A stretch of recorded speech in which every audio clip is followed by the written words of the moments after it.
Svake godine naše biljke suočavaju se s tihim, ali upornim napadima lisnih ušiju, krumpirovih zlatica, gusjenica, bijelih mušica i mrava. Ovi sitni napasnici hrane se biljnim sokovima i grickaju lišće, zbog čega biljke slabe, usporavaju rast i postaju laka meta za rasne bolesti. Mravi često štite lisne uši kako bi uživali u njihovoj mednoj rosi, čime dodatno doprinose šteti. Lisne uši mogu biti i prenositelji raznih virusa i patogena koji uzrokuju ozbiljne biljne bolesti.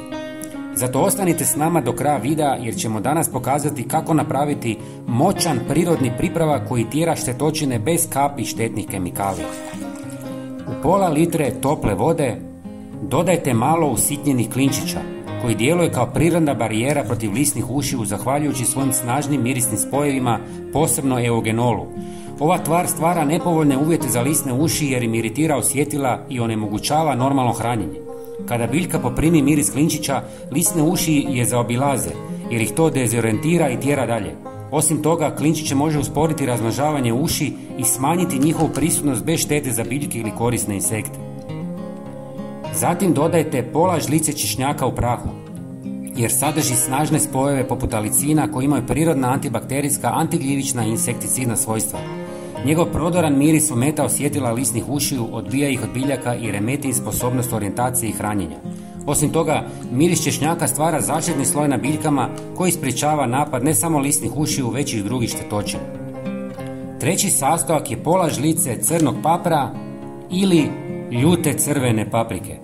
Jako je učinkovit u borbi protiv lisnih ušiju zahvaljujući spojevima poput piperina koji ima snažno nadražujuće djelovanje na osjetila insekata.